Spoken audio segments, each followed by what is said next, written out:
Hey everyone, welcome to Dave's Bonsai. It appears, according to my camera here on my phone, that we are live for about the last 12 seconds or so. Welcome to Dave's Bonsai, and on today's episode, we're live. So, welcome to my backyard, not to be confused with Steve's backyard. We're right next to the PSGF on an absolutely stunning morning. So we've had 80s recently, and then last night we were watching a baseball game where the wind was gusty and it was like in the 60s, and it felt like we needed winter jackets watching the baseball game. The weather's been absolutely crazy this year, but that keeps us on our toes for bonsai, doesn't it? So today I just want to test out the live stream because, soon, later on this summer, I am going to be going on the road trip of a lifetime, I hope, right? I'm going to be visiting possibly your backyard. I'm going to be visiting some bonsai gardens across the country on the east half of the Mississippi. So I'm leaving sometime in midsummer. Those who I've connected with know approximately when I'm going to be in town, and we'll get more specifics on the way. But in the meantime, I just want to walk around with my camera on this tripod and show you an update on... Oh, and I am on the airport path. So we're probably going to hear a lot of airplanes as we go this morning. But let's start off here on the backside of the PSGF as the airplane flies overhead. There we go. Nice live shot. See, I can't edit this in post anymore. I just have to do this live. So we'll see how this goes. Here's the water setup, everybody. You got the IBC tank all good and full. Now, if I come up here real quick and show you, we are full almost to the tippy top. Where is the line? Yeah, the line is about right here, everybody. Right there. So an inch or so to go. And we got the water that can come out of the spigot there, and this is all the setup going into the PSGF. Now, I do have to do a little watering today, so I moved one of my 10-gallon buckets out here, and you can see it's all out of water. So if we follow the hose line, of course, it goes to the IBC tank, and we're gonna go ahead and open that up and let that start flowing, and it's gonna come back in through here, and there we go. So we're gonna fill that up. So that, as that is filling up here a little bit, I want to say a big shout out to Tom from Grow and Clip Bonsai for Seniors. So when I don't use the water from the beautiful Mother Earth and the rain that comes down, Tom sent me this. He saw that I was going to set up my hose from the city water right there, going into the PSGF. And I could have put this in before the PSGF, but I decided to wait for right now. But we got the Boogie Blue Basic. Look at that Boogie Blue. Thank you, Tom. So Tom sent me this guy, and this is a filter. So it's going to filter out most of the harmful stuff that we don't want in our water. So when we're talking about 200 parts per million of bad stuff and basically calcium for us, we get those calcium deposits on our pot, this is going to get rid of a lot of that. So we put this on the hose, and we're using this when I use the hose to water the trees. Because let's face it, everybody, I have a lot of trees. So the good old watering can take absolutely forever. So I will stick the watering can in here, and we'll get some water, and we'll show you that in a little bit. So while that fills up, I want to show you something that's really cool that I discovered just the other day. This is going to be a little story about backbudding. If you remember a few episodes back, we lost one of our ash trees in the front yard. And lo and behold, as I promised, the ash tree in the backyard, well, look at it, everybody. It's June, and it's dying too. Now, it's not completely dead, but look at that monster. That's provided so much shade in my yard, and now I'm gonna have to reconfigure and rethink about what I have to do with my bonsai.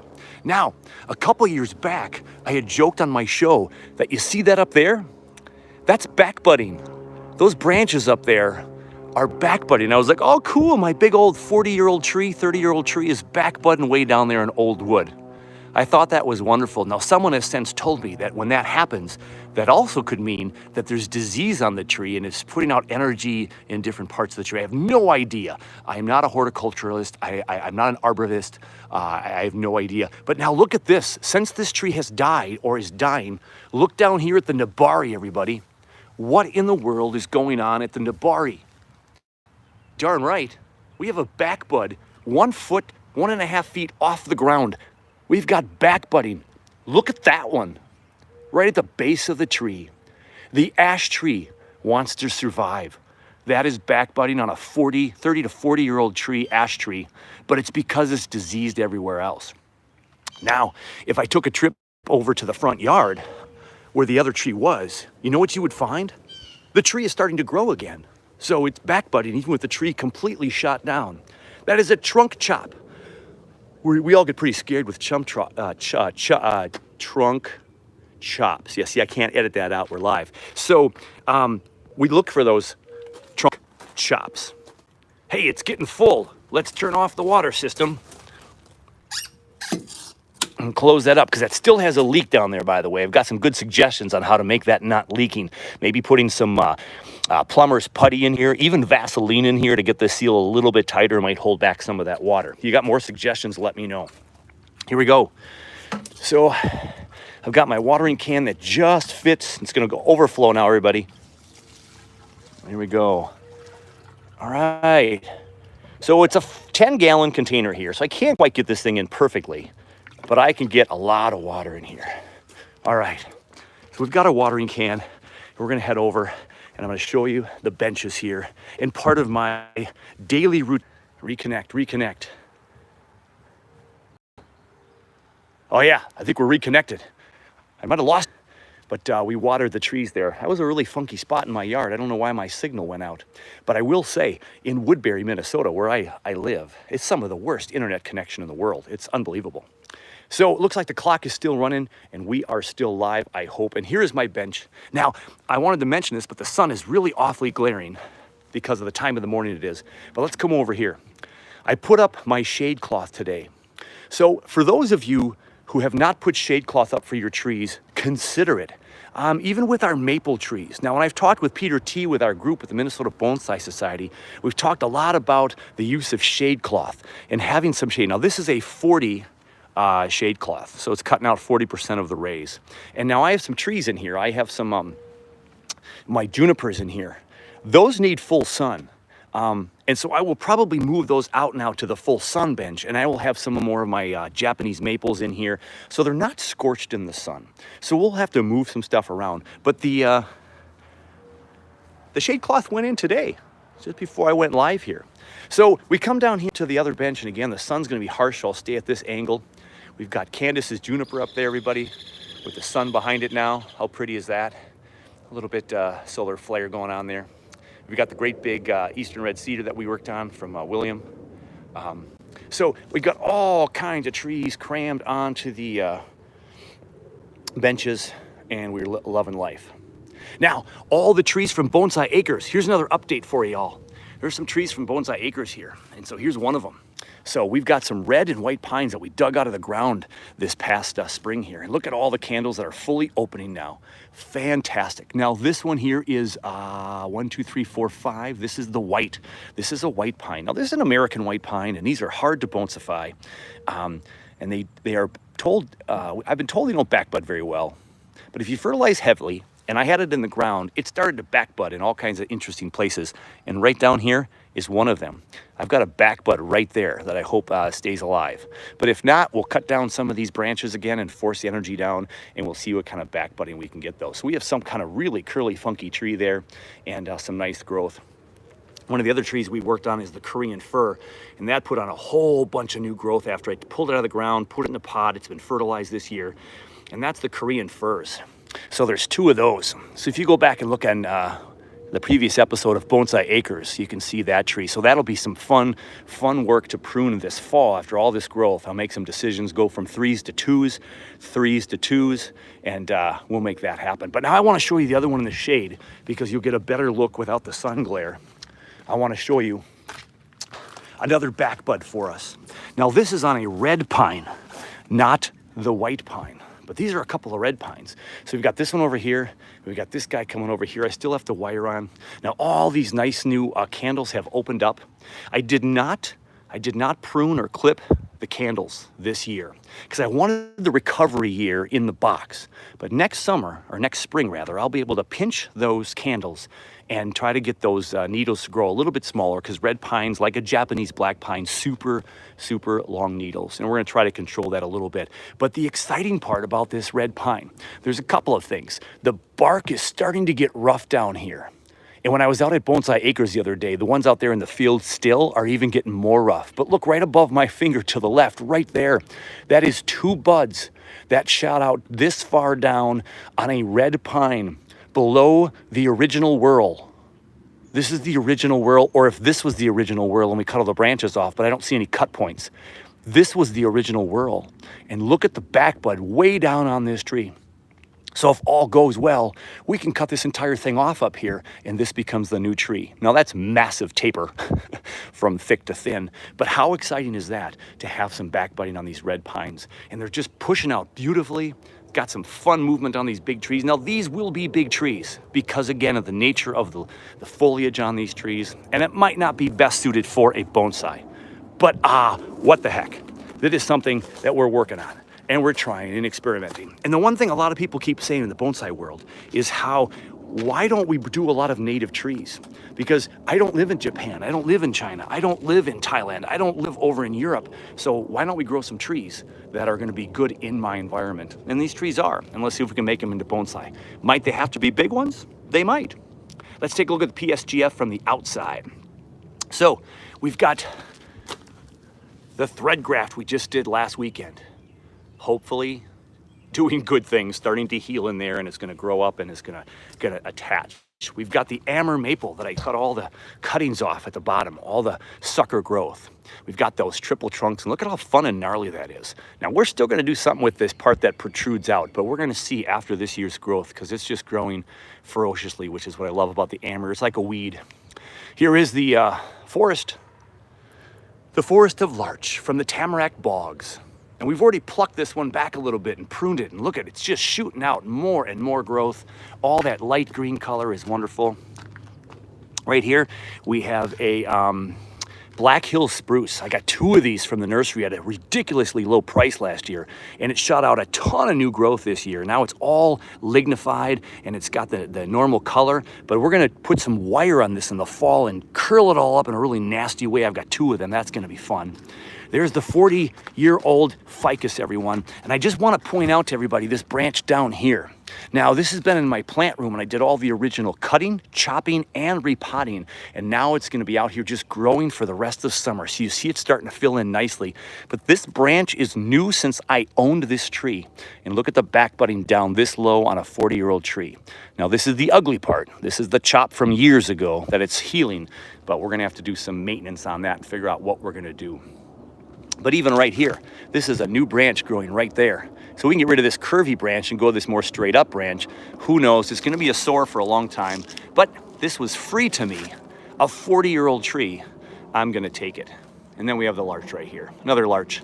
We worked on this a little bit up at in Duluth with Dave Severson, Dave Crust. I just cleaned up a few more things. All right, let's continue our tour.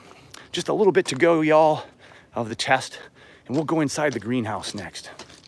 So the PSGF is doing mighty well. I'm very happy with the watering system here. The water system is going to go on at 12, 2, and 4, and it keeps the low range in here good temperature, because the low range in here can get above 100 degrees now.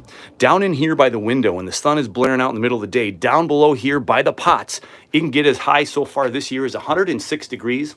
And so when these water sprinklers go on, it cools everything off. So we've got some tropicals in here now. You haven't seen the Mingoralia. This is another tree from my friend William, who we've tried to connect this spring, have yet to get together, but we'll get together this summer and we'll bring some trees back to his house and collaborate on what we're gonna do with these trees. There is the Mingoralia. Oh, and by the way, there's all the chops from last night's show, the Portulacaria afra that I cut apart. You can see that show, that's my last one, episode 412. Bougainvilleas, also from my friend William. Look at the flowers on these, y'all. Beautiful flowers on the bougainvillea. So again, trees from William. Brand new trees to me. I've never had bougainvilleas. So right now they're in the greenhouse. They seem to be liking life. They're getting some new growth on here now. We've got 3 or 4 of them. There's the 4th one. And then we have some other ficus in here. My little ficus forest. I'm too close. There's my mother-in-law, Schefflera. And the last thing I want to show you in here is this guy. We haven't showed him in a while. So here's my helping hands. And of course, I had a boxwood in here that perished, for those of you who had followed the channel long enough. So I put a Portulacaria F in there. And the reason why I put a PA in there is because I can bring it inside in the wintertime and then keep it attractive and growing. And I've got to twist this tree a little bit to get a better front on the tree, perhaps, Dave. But what I was really excited about, I was going to start to peel away some of this dirt and expose more of the hand. But there are roots now that have spread from here. There are roots that are growing down the fingers and actually go between two of my fingers here. It's all covered with soil right now, but I'm going to have a root overhand. We'll see. So when I repot this thing, I'm going to put it in a little bigger pot. I might add some grass on the outside. We'll leave the dirt spilling over, but I might have some exposed roots in the future going over the fingertips of my hands. Yes, my helping hands. And yes, my wife still thinks it's a bit creepy. Here we go. Another beautiful gift from Candace. So here, y'all, is the redwood forest. Now look at how lush it looks right now. Now, I was a little scared about this one because I had it outside a little too soon. We had some cold temperatures and I did not do the bonsai shuffle with this guy. And a lot of the foliage got brown and weak. And I was like, oh my gosh, did I kill Candace's forest? As you can see on this, the 10th of June, look at that thing. Oh my gosh. I'm just so happy that it bounced back. We've got a growth up top here. This right here is 2 inches of growth just in the last few weeks. I'm just so happy. Now, I also have heard that we might not want to keep them in full sun. Please let me know if you keep these in full sun or not. The dawn redwoods, or we want a little partial shade. I've moved it over to this partial shade spot, and you can tell it's in the shade in the morning, but it will get some sun pretty soon. But boy, is it happy. Boy, is it happy. Oh my gosh, people are talking. You know, I didn't even pay attention to this, you guys. You guys all talking to me on the bottom of this thing? I just discovered this. We don't want to sit here and watch me read all these, but what do we got here? I got to take off my glasses and read these. Morning, Steve. Morning. Oh, everybody's talking to each other. Well, that's good. All right. Steve, I still have to finish watching the PA Chop Show. Oh, got to go, guys. Great first live show, Dave. Bye, all. Bonsai crazy. Looks good, Dave. Okay. Well, that just reconfirms with me that it's working. So that's all I needed to know. We'll get better at this in the future. Another one of my larches, everybody. Tucked away. Got the peonies back there. Look at those peonies, everybody. Got some flowers here that my wife has put together. She's more in charge of the flower annual garden, and I'm in charge of the bonsai trees, and we put them together. We got a little tropical there, variegated Benjamina down there, loving life next to the larch. Look at the different scale on those. A little mame there. We got the koi pond. The koi are in there waiting for some food. Yeah, you can kind of see the koi in there swimming around. Got a couple pretty ones in there this year. A couple more trees to show you. There's my triangularis, variegated triangularis, everybody. And then the 3-trunked Japanese elm tree. Yeah, the Zilkova. They're doing pretty well. They like it. They like it over here. Some great trees over here. I got the boxwood. I've got the 30-year-old barberry there. Look at the color on that barberry, everybody. That kind of maroon, darker color when it gets more mature. The early, lighter maroon color when it comes out. And it's even variegated with white stripes. Can you see that? Fantastic, fun stuff. A couple more Zelkova forests over there. The weeping elm. Remember I told you I was going to direct the tree facing the sun? It's facing the sun right now. So all those nice new sacrificial growth there, look at that. They're reaching up towards the sun and will continue that growth. Now, someone asked me recently, hey, Dave, how do you make those a tree like that? When they were in my backyard, they saw that. It's like, are you wiring all that, or is that all clip and grow? Well, of course, it's a little bit of both. If you clip and grow it, it's going to be a longer process. But if you want to wire your tree, you're going to get more definition in those weeping. Right there, we have the Prince of Wales juniper from my friend William. And look at all the new growth on there, those highlighted tips, the new growth on the Prince of Wales. I thinned it out earlier. And last year, I thinned it out in the fall to get ready for the spring push. And we're going to see how much back budding we get, and we're going to fill in all those gaps and cut things way back and compact it because it's really long and leggy from lack of pruning over the last few years. And then we finish up here, down here anyway, at the cabin cold frame. There's another set of peonies for you, everybody. Just open in all their glory. Fun stuff. I went ahead and I trimmed all my large trees at the bottom. I took the bottom inch of foliage off to make them look a little more like trees and less like bush. I probably could have gone up another inch or so, but I left it at that. So we've got all our forest grown in there. And let me put the tripod down for a moment here. And let me show you Jake's tree, everybody. So if you've been watching the show for a while, I'm working on a show with my stepson Jake, and here is his Tony Aster. Oh, and by the way, this discussion has been all over the internet. Cotton Easter, Tony Aster, is there a wrong way to say it? Well, that tree is right here. Look at how crazy a growth that is. So we obviously have to cut this one up sometime this year. Jake's a busy man playing sports, basketball and baseball, but now we're on summer vacation. I had time here to prune Jake's Tony Aster. Mine's still alive too. Yeah, we'll cut that up as well. I got some Washington, was it Washington Hawthorns here? Washington, I always forget the name of it. Washington Hawthorn. I got them from Eric Schrader over at Bonsai. Those are gonna have amazing color come later on this year. Okay, we're almost ready to wrap this up. That's my huge garden. What are we at here? 21 minutes. I expected 15 to 20, but you all know me. I can talk until, well, you know, we're all dead. And I promise to stop here soon, but I've got one more section of trees to show you in my backyard. This is actually on my, show you the porch. So a lot of Portulacaria afras up here. We got some more larch up top here. And I want to show you my Melina. This Melina is the wildest growing tree I own. It'll grow in spurts. It fits in, oh my gosh, it'll grow like crazy. Look at those become new fun branches or fill out the tree. It'll be fantastic. But the tips are all kind of dying off there. So you have to be very careful how far you cut it back. Then you're going to get all kinds of new growth though. So that thing's back budding and that'll shoot out a ton of growth now this year. But what happens is it grows a lot of long, not leggy, but just more leaders, more runners, kind of like a juniper has all those runners. So look at all that new growth. Fun stuff. And that's the Melina, or also known as the parrot's beak. And we got some of the Gullam jades and the Portulacarias, because I have a ton of them, and some more Zelkovas. And then over here is one of my tiger barks. That one is really starting to get happy here up on the porch. It's doing well. It's gonna hopefully thicken up 2-3 times this much by the end of the year. A few more large because I just have so many of them. And we can't forget about the hibiscus, everybody. The hibiscus there, still trying to get that air layer going. I got the money tree from William. The grape log as a centerpiece.